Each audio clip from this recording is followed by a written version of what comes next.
Bonjour tout le monde, c'est Joseph. Voilà, je suis de retour aujourd'hui pour vous faire une vidéo sur comment monter votre compte eBay. Comment commencer avec eBay, monter votre compte vendeur. Donc je vous ai préparé 10 conseils.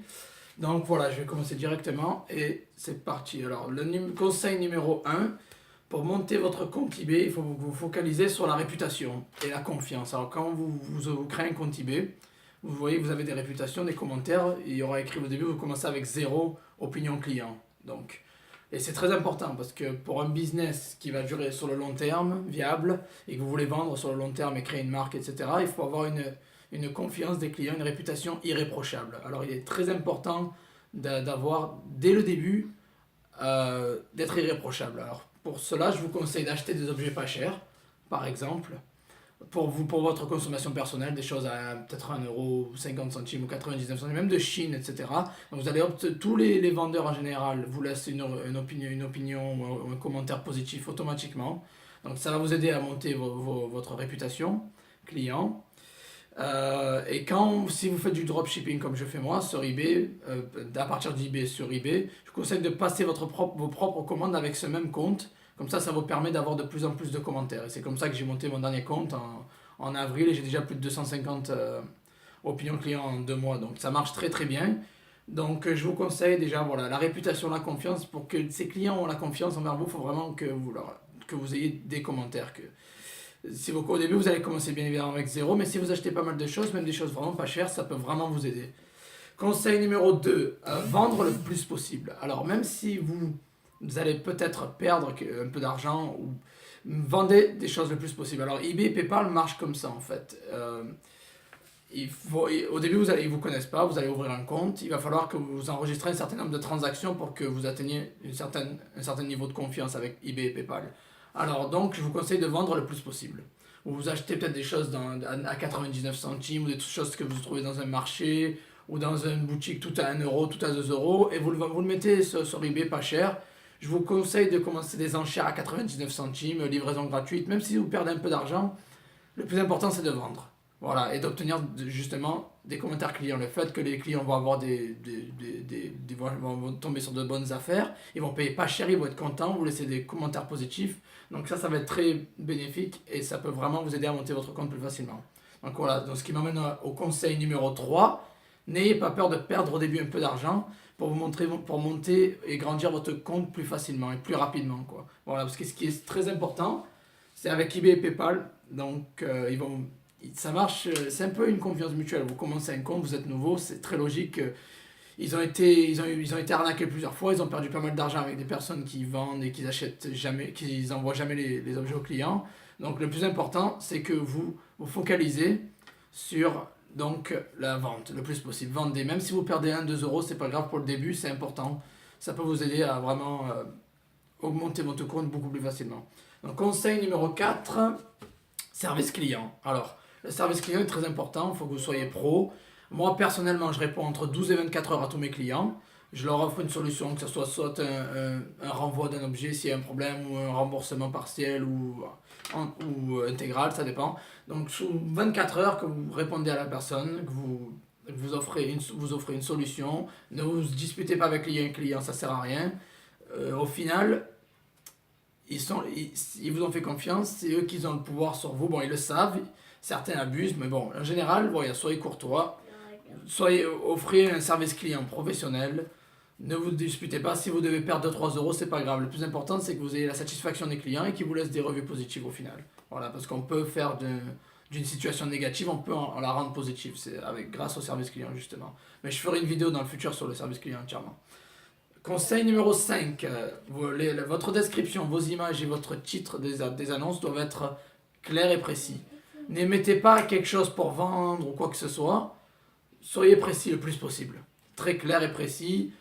Mais décrivez exactement ce que vous vendez. N'essayez pas de rajouter des trucs pour vendre ou quoi. Soyez clair, précis. Ne trompez pas les gens parce qu'ils vont s'en recevoir, ils vont s'en apercevoir et vous allez recevoir un commentaire négatif. Et au début, ça peut détruire votre compte. Donc, décrivez exactement l'image, des images très précises, le titre et la description, c'est super important. Conseil numéro 6, alors, les 90 premiers jours sont cruciaux, c'est le plus important. eBay et PayPal, c'est là où ils vont vous tester le plus. Donc essayez d'avoir votre vente le plus possible parce que vous avez 3 mois, à partir de ce moment-là, vous serez limité niveau catégorie. C'est-à-dire que vous ne pourrez pas poster par exemple, si vous voulez vendre des télés, ou des appareils photo ou des ordinateurs, vous allez être limité parce que c'est des objets à grande valeur, vous pouvez en vendre peut-être que un, 2 ou 3. Donc au début, c'est comme ça. Essayez de vendre le plus possible et ces 90 premiers jours, tenez-vous à carreau, faites attention à ce que vous faites bien, soyez bien concentré, ne faites pas d'erreurs. Et si vous devez vendre un peu moins, vendez moins, mais faire en sorte que le service client est nickel. Voilà, donc les 90 premiers jours, c'est un jour de test. Après, il faut être irréprochable sur le futur aussi, bien sûr, pour pouvoir tenir le plus possible. Mais les 90 premiers jours, tenez-vous bien à carreau, ne commencez pas, prenez pas trop de risques et vendez ce qui est sûr, quoi. Septième conseil, donc vendre des objets pas chers, donc à risque très bas. C'est-à-dire, les gens ce qu'il vous faut, c'est des ventes. Il faut vendre le plus possible pour avoir le plus d'opinion client et pour monter au début. Donc vendez des choses pas chères, des choses à risque très bas. Comme ça, bon, les gens seront plus tentés à acheter. Ça va vous faire des commentaires en plus et c'est vraiment très important. N'essayez pas d'entrer de vendre des trucs à valeur très haute parce que PayPal ils vont vous bloquer les fonds. Vous allez retrouver dans une situation un peu délicate, surtout si vous faites du dropshipping. Donc je vous conseille, vendez des choses pas chères. Déplacez-vous dans vos boutiques locales ou des marchés, etc. Ce que vous pouvez trouver vraiment pas cher et vendez ce qui est pas cher. C'est vraiment important pour le début. Voilà. Et eBay, PayPal vous bloqueront pas les fonds, ils vous feront plus confiance comme ça. Conseil numéro 8, pensez à vider votre maison. Voilà, à l'époque on faisait des vides-greniers, ou bon, il y a des gens qui le font encore, mais maintenant on peut le faire sur internet avec eBay, Amazon, tout ça. Donc videz votre maison si vous avez des objets qui ne vous servent plus à rien, qui prennent la poussière depuis des lustres, des trucs où vous n'êtes pas vraiment attaché émotionnellement. Videz votre maison, des vieux habits, des vieux jouets, n'importe quoi, voilà, des vieilles boîtes poussiéreuses dans le grenier ou dans la cave. Vendez tout. Ça vous permettra d'offrir de bons deals aux clients, parce qu'au final, vous ne l'avez pas vendre pas cher, parce que ça fait longtemps que vous les avez achetés, vous les avez. La valeur a diminué. Vendez-les pas cher, les clients seront contents, et ça vous permettra d'avoir des ventes et de générer donc ce genre de trafic avec eBay, PayPal, et donc, bon, je vous ai dit, la confiance arrivera plus facilement après. Conseil numéro 9, à chaque fois que vous avez une vente, laissez un commentaire positif aux clients. Donc, le fait de laisser plus de commentaires positifs, ça encouragera toujours le client en vous en laissant un. Donc si vous en laissez un, il sera plus tenté de vous en laisser un dans le futur.